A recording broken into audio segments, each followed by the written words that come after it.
사대교회 요한계시록 3장 1절에서 6절. 고대 리디아의 수도로 아시아에서 가장 찬란한 역사를 가진 도시였으며 지금은 사르디스라 불리우는 사대는 새로 남은 자, 도망쳐 나온 사람들이라는 뜻입니다. 이곳은 최대 금 생산지로 최고의 부를 누리며 전설적인 부를 상징한 곳으로서 최초로 동전이 만들어진 곳입니다. 그리고 무엇이든지 만지면 금이 되게 하는 마이다스 손이라는 그리스 신화의 배경이 된 곳이기도 합니다. 또한 석유산업, 의류산업이 발달해 경제적으로도 부유한 도시였으며 그러한 이유로 사치와 방탕과 낭비의 도시였습니다. 지형적으로는 계곡보다 약 45m 이상 높은 곳에 자리 잡고 주변이 높은 암벽으로 되어 있어 난공불락의 도시였으나 기원전 546년 페르시아의 사이러스에 의해 점령을 당한 후 그리스 로마에 의해 점령당했고 AD 17년에 엄청난 지진으로 초토화되어 버렸습니다. 요한계시록 3장 1절에서 3절. 사대교회의 사자에게 편지하라. 하나님의 7년과 7별을 가지신 이가 이르시되 내가 내 행위를 아노니 내가 살았다는 이름을 가졌으나 죽은 자로다. 너는 일깨어 그 남은 바 죽게 된 것을 굳건하게 하라. 내 하나님 앞에 내 행위의 온전한 것을 찾지 못하였으니 그러므로 내가 어떻게 받았으며 어떻게 들었는지 생각하고 지켜 회개하라. 만일 일깨지 아니하면 내가 도둑같이 이르리니 어느 때에 내게 이르는지 내가 알지 못하리라. 예수님은 사대교회에 어떤 모습으로 나타나셨습니까? 하나님의 7년과 7별을 가지니 난공불락의 도시였으나 두 번의 점령을 당하면서 많은 전쟁을 치르게 되어져 그들의 종교적 관심은 주로 생로병사에 초점을 맞춘 자연숭배에 있었습니다. 그래서 7영으로서 성령의 완전성을 보여주며 겉으로만 화려한 사대교회를 통찰하시는 예수님을 보여줍니다. 예수님은 사대교회에 무엇을 책망하셨습니까? 내가 내 행위를 아노니 내가 살았다 하는 이름을 가졌으나 죽은 자로다. 생로병사에 초점을 맞춘 신앙생활을 하는 그들에게 죽음과 생명이 대조되게 말씀하십니다. 내가 살았다 하는 헬라어 제스는 활기차다라는 의미의 은유적 표현으로 겉으로는 활기찬 명성은 있었으나 내면적으로는 홍수 상태라는 것입니다. 문화에 따라 홍수 상태를 죽는 것으로 보는 견해와 산 것으로 보는 견해가 함께 존재했었습니다. 예수님은 사대교회를 향하여 무엇을 권면하셨습니까? 너는 일깨워 그 남은 바 죽게 된 것을 굳게 하라. 내 하나님 앞에 내 행위의 온전한 것을 찾지 못하였노니 그러므로 내가 어떻게 받았으며 어떻게 들었는지 생각하고 지켜 회개하라. 너는 일깨워는 긴장하고 정신 차리라는 의미입니다. 사대가 두 차례 함락된 것은 두 번 다 병사들이 졸다가 빚어진 결과입니다. 그 남은 바 죽게 된 것을 굳게 하라.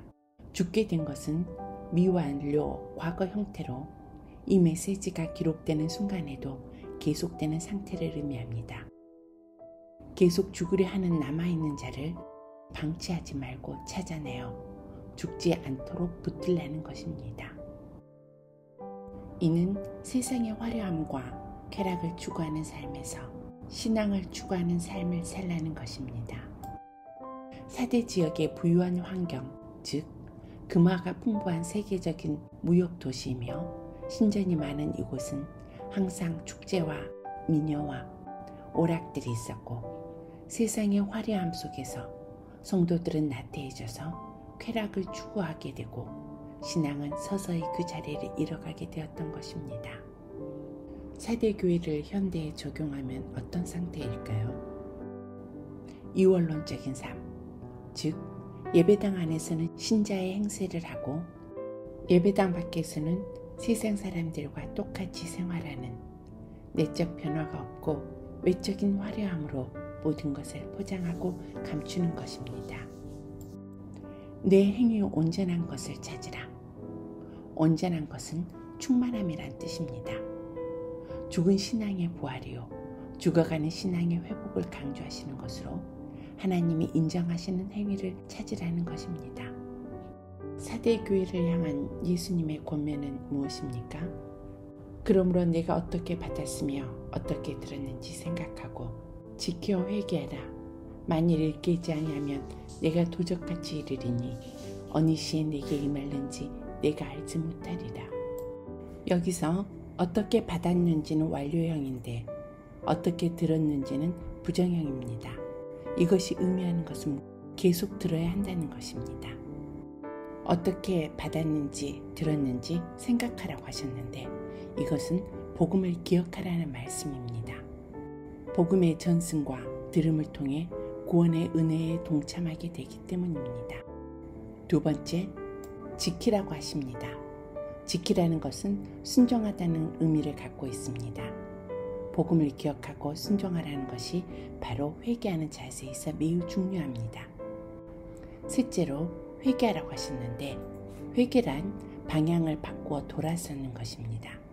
받은 은혜를 어떻게 받았으며 어떻게 들었는지 기억하면 회개가 바르게 일어날 것입니다.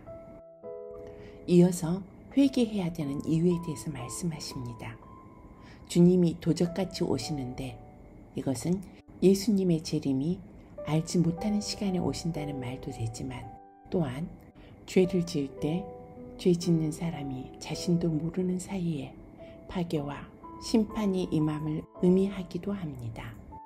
같은 맥락으로 바울은 너희는 이 세대를 본받지 말고 오직 마음을 새롭게 함으로 변화를 받아 하나님의 선하시고 기뻐하시고 온전하신 뜻이 무엇인지 분별하도록 하라 라고 했습니다. 요한계시록 3장 4절에서 6절.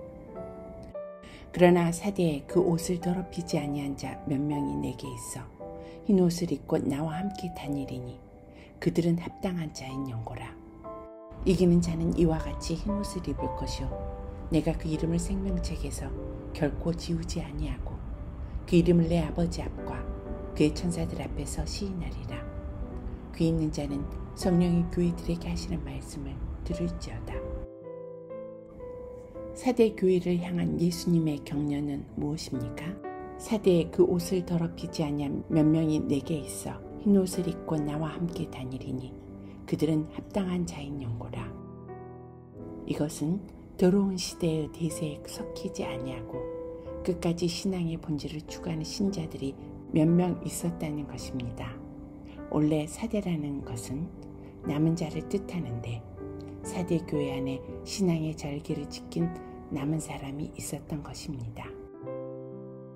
이기는 자에게 주시는 약속은 무엇입니까? 이기는 자는 이와 같이 흰 옷을 입을 것이요 내가 그 이름을 생명책에서 반드시 흐리지 아니하고 그 이름을 내 아버지 앞과 그 천사들 앞에서 시인하리라.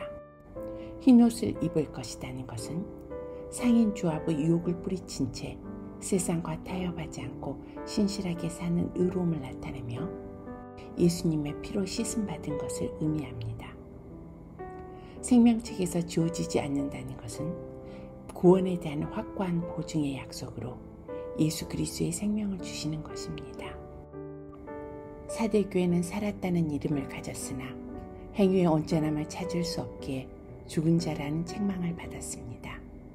그러나 그 중에 몇은 합당하여 흰 옷을 입고 주와 다닐 것입니다. 이기는 자는 그 이름이 생명책에 있고 주님이 그 이름을 아버지께 시인하실 것입니다. 당신의 신앙 고백과 실제의 삶은 동일합니까? 아니면 사대교회처럼 이름만 있는 성도입니까? 세상의 부를 형통이라고만 생각하는 것을 흔들어 깨우라고 말씀하십니다. 당신의 기도의 내용들은 어떤 것들입니까?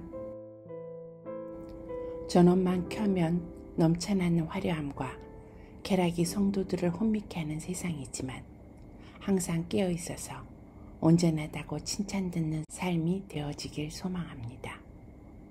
감사합니다.